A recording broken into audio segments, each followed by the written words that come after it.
managed to get over that 80 mark. Today, 84 boxes were completed. The regions 3 and in particular region 4 remain the two regions where the counting is the slowest. It's very much more pronounced in region 4, which unfortunately, as you know, is the region with the largest number of boxes to be counted. Certainly, that the pace has to increase if we are to conclude this thing within the time frame. Um, Significantly, the GCOM has not yet established that two additional stations, which they promised they would have established several days now. I personally spoke with the chairperson yesterday, and she indicated to me that by 10 a.m. this morning, those stations would be up and running. And we have come to the end of the day, and the stations are still yet not established. And we continue to say that this is absolutely deplorable, and the situation is now descending into an atrocity. The chairperson's excuse, I understand, or explanation, is that she is awaiting the green light of the COVID task force. I am told that she has indicated that she is in contact directly with the Prime Minister, who apparently is still the chairman of the task force, and promises were made, and he has reneged on those promises. We continue to say, as we were saying from the beginning, that the COVID task force is a political unit and it carries out political directions and it acts on a political agenda. And if the GCOM continues to depend upon the COVID task force, then whatever the APNU AFC would like to see with this process, that is the direction that will be coming from the COVID task force. The COVID task force, as I reiterate, is chaired by Prime Minister Moses Nagamutu, has on it as the CEO Harman, Joseph Harman. You heard his views on the process yesterday. It has on it Vorda Lawrence. She is, I think, General Secretary of the PNC. It has on it Minister Cummings, another leading member of APNU AFC. And those are the leading policy and decision makers in that organization. So that organization will never act in a politically impartial manner and will always be carrying out the agenda of Sapphire. And it is obvious when you look at what is going on in the stations and the agenda being prosecuted by the APNU AFC representatives in the station, they want this process to be protracted. So the task force will take a position consistent with that. And we have said openly and repeatedly that the chairperson and GCOM as a unit is constitutionally independent and autonomous to make decisions of whether to establish a task force or not by itself and does not need the extraneous direction or guidance of any task force. In any event, we are aware that members of the task force came here days ago and identified suitable locations within the building for the establishment of additional stations. So in principle, the stations can be established as per members of the task force, the junior members, those who may not have been politically influenced. But when it goes to the senior people, the Harman, and the Lawrence, and the Nagamoto, they would kill it or they would adjust it to suit their political agenda in this exercise. And that is what is happening here. So we want to draw this to the attention of the international community, the diplomatic community, and all stakeholders in the country, that the COVID task force is holding GCOM at ransom, and GCOM is a pliant prey of the COVID task force, because GCOM considers itself shackled by some permission to come from the task force, and that permission has turned out to be quite elusive. So that is the latest and most serious challenge that we are facing right now, because time is running and the work is not accelerating with the desired speed. As you know, Regions 2 results have already been declared, and the PBPC got 18,752, and APNU got 7,293 votes. Region 5 has also been declared, and the PBPC got 18,263, and APNU got 14,475. You already know Region 1. So the three regions which have been concluded, all three of them illustrate that the PPPC has a spectacular margin of votes over and above the closest rival, which is the APNU AFC. The objections that we keep talking about continue to be raised, and someone sent to me just now, just before I came out here, a death certificate. The family of the deceased, the name is Chit Nandani Ramdas, and this person died on the 6th of June in 2015. The person was 81 years old, and the person died at Saudi Hospital. The family applied for the death certificate in 2017, the 9th month, the 6th day, and they were issued with this document.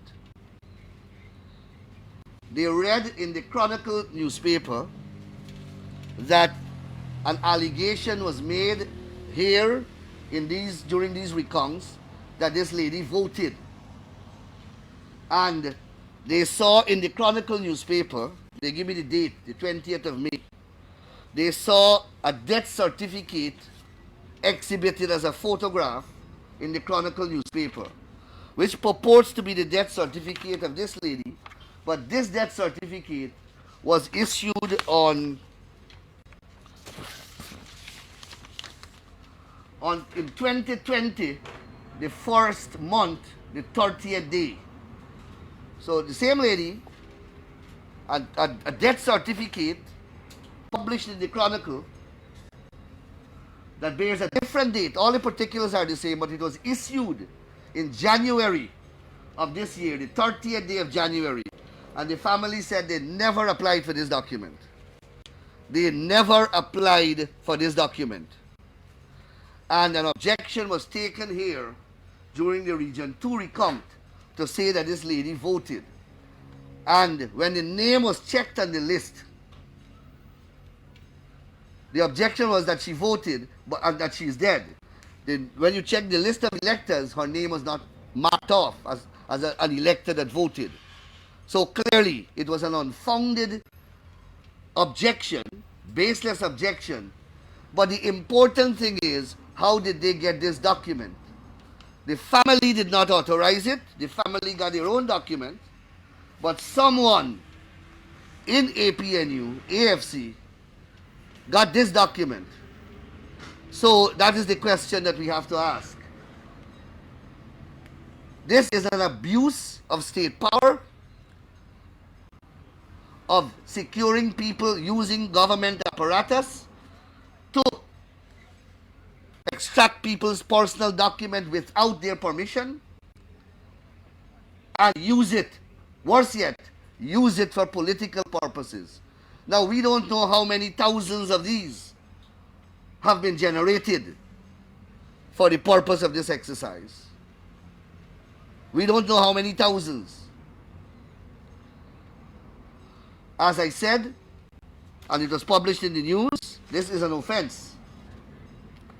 And I will advise the family wearing a different cap on how to proceed with this, because this is a serious matter.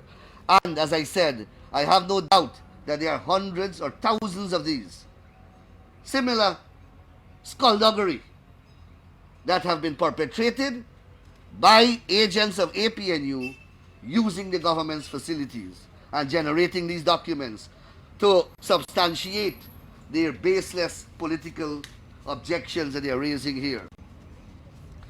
Just now, Mr. Ganga Prasad was telling me that in one box they raised some 47 objections, but only 2 persons, 47 objections, meaning that the persons migrated or died, but when you check the list of elections, only 2 of them were actually ticked. So 45 were baseless. And the 2 that were ticked, how do you know that they were dead? Because somebody raised a serial number and said that they're dead? How do you know that they migrated? So you have this situation recurring. Today I got another piece of information to demonstrate my point. In the village of Sarama Primary School, APNU AFC got 137 votes and PVP got 1 vote. And APNU objected to 4 persons voting on at that station on the ground that they migrated or they are dead. 4 persons, and they got, PVP only got 1 vote. They got the remaining votes. They got 137. So there is no, I say that to you and I give you these examples, that there is no science, there is no logical theory which informs these objections. There is no reason behind the strategy. It's catabullets shooting, and whichever target they hit, they hit. But at the end of the day, they will be accumulated in a basket. And you will hear about 80,000 anomalies, 150,000 anomalies and irregularities. And if you check them one by one, they may not amount to 1 or 2 or perhaps 0. But that is the exercise. I don't know how far that plan will take them, but that surely is the political strategy that they find prudent and sensible to pursue at the recount. Because, and I've given you the figures, they are being beaten in every region. Of course, they will win Region 4 in the end, and we all know that, and we said that from the beginning. And they will possibly win Region 10, that's certain. But in all the other regions, that is what they want to distract from.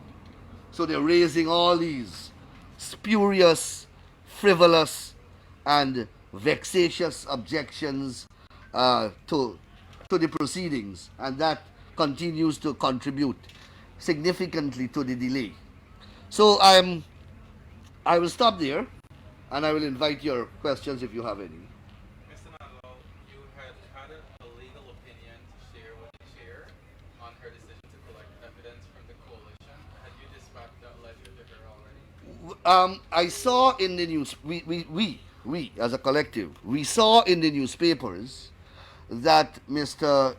One of the other political parties wrote a letter making an objection of a similar type. And we thought it fit to wait a little to see the response that will come to that letter, and then we will adjust our letter accordingly. So when we write, we don't duplicate or we don't speak out of turn. So we are waiting for a response. Let us see whether how that letter will be responded to, and then we'll take it from there.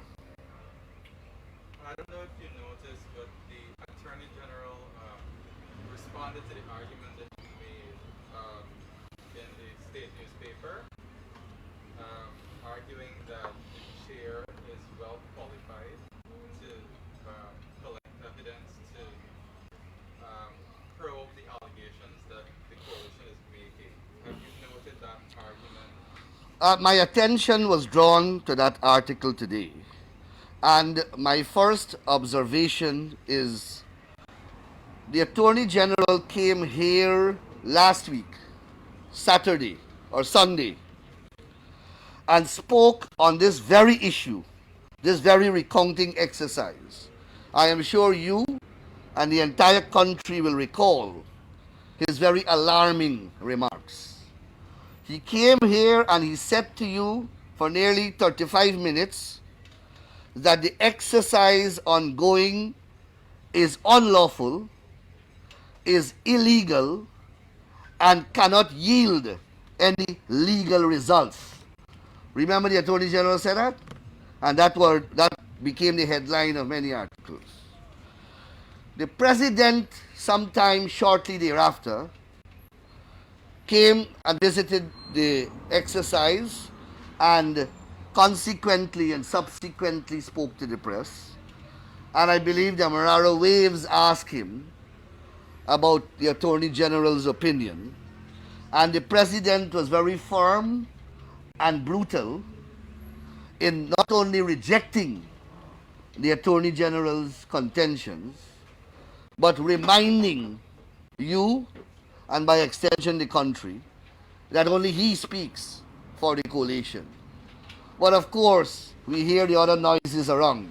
You heard Harmon yesterday in that bizarre rambling of his. Now the Attorney General comes out. So one would expect that a person holding the position of an Attorney General would at least give the people of this country an explanation for his paradigm shift.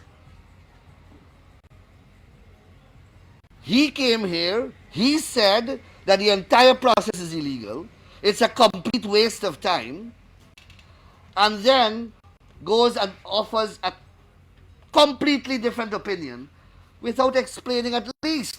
Tell us how you got this change of heart. How did you get this change of mind? The law is not guesswork. It can be legally wrong today and legally right tomorrow. So I have a philosophical difference with the Attorney General's paradigm shift of his opinion. So that's the first observation. The second observation is that the Attorney General has a long record, and we have court decisions to suggest it, that he never understood or he never understands when to use an elections petition.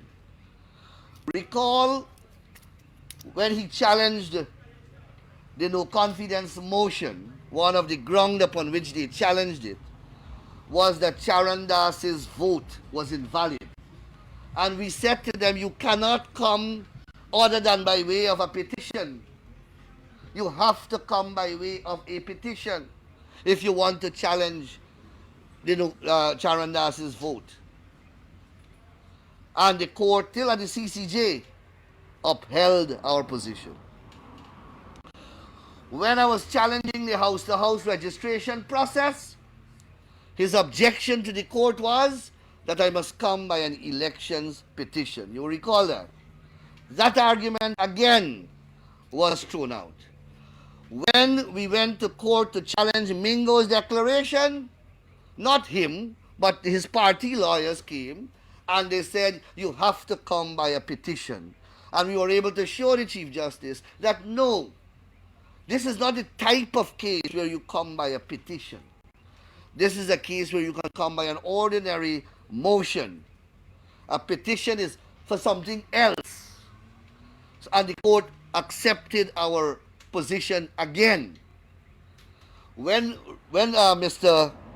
when Mr. Holder, Justice Holder, told us that we were wrong procedurally and they were right, we went to the full court of Justice George and Harnanan, and we established that we were right. And that decision was upheld by the Court of Appeal, showing that we were right. The point I'm making to you is that the Attorney General does not understand this area of the law. So having said that, let's deal with what he said. He said that GCOM chair has a power, and GCOM has a power to resolve legal disputes, allegations of violations of the law, allegations of illegal voting, allegations that some law in the electoral machinery was violated. You as lawmen and lawwomen, as laymen and laywomen, sorry, doesn't that sound wrong to you?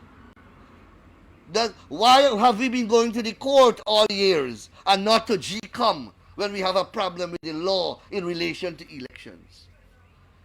When they filed the Esther Pereira case in which Basil Williams himself appeared, why did he not go back to Do Not Sing, who was the chairman of the elections petition, and said, correct all these things? Why did he have to go to the High Court to Claudette Singh, sitting as a High Court judge in an elections petition? Why? You see how this thing is simple when you break it down? Because this is the machinery, GCOM, that must run the elections, manage the elections, conduct the elections. If anything went unlawful and illegal within the electoral process, the law says, okay, GCOM, your job is finished. We must now go to the court, and the court must determine that.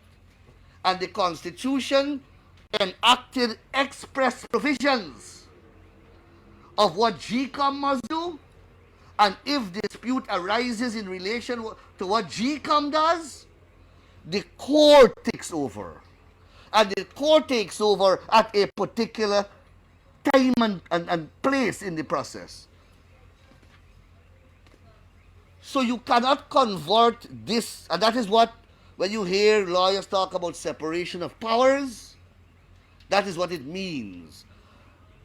Blocks of powers in the Constitution are given to different institutions within that structure called the state of Guyana. All judicial and quasi-judicial functions are allocated to an institution called the judiciary.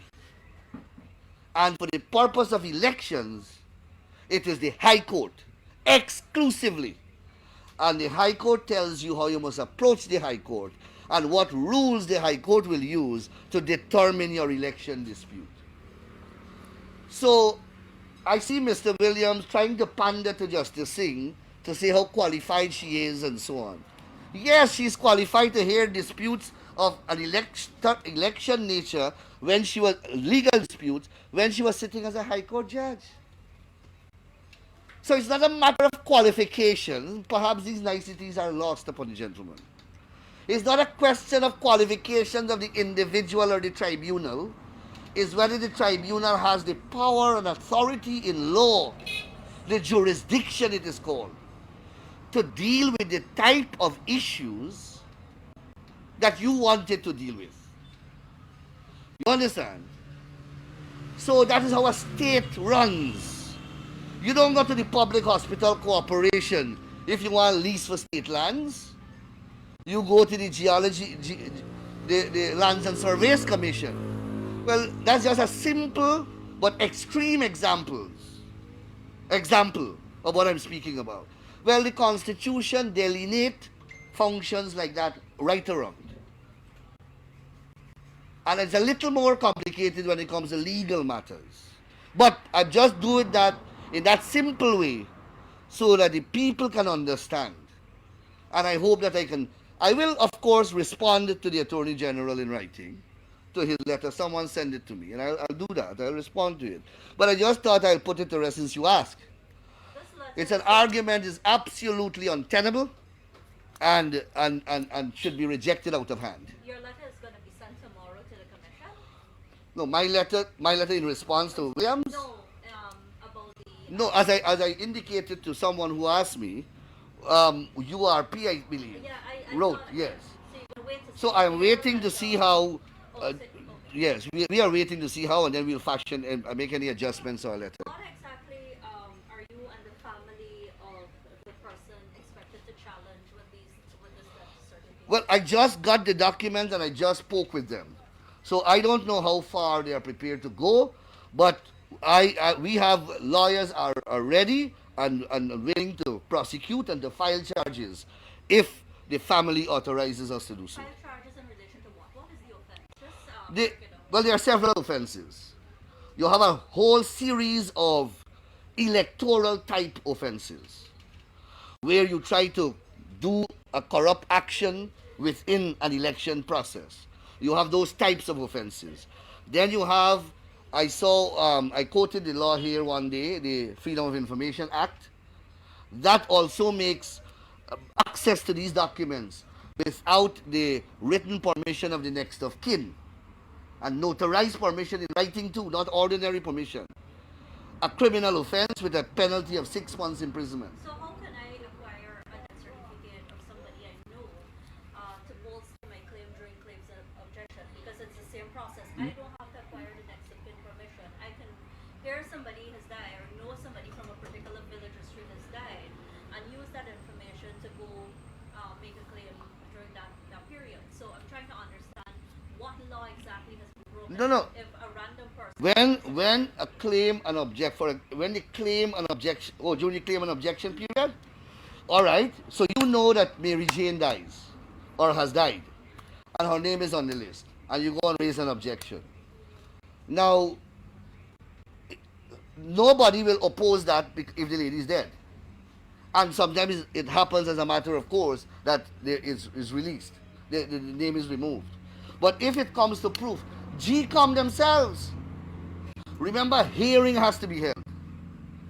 And GCOM has an institutional relationship with that's the GRO office, and they will confirm. But you can't go and pick up people's death certificate like that. So you're saying I can't go and No, retrieve the a death ordinary, no, you certificate can't. of somebody else? No, no, no. The law says you can't. Could you point me to that law, I please? did one. There will be more than one section of different laws dealing with it. But Okay. one that has been drawn to my attention quite recently is the Access to Information Act. Okay. And these two details on the death certificates, the copies that you have, they correspond? Yes, they are the same. All the information, well, the numbers are different, serial numbers, because they would have been issued at different time. Um, One would have, the real one has the lady's ID card number. The one that was subsequently acquired doesn't. But all the information are the same, and the date of issue obviously are different. Right? And the family said that they never applied for a second one. They don't need a second one. They have their own. And most importantly, they didn't authorize anyone.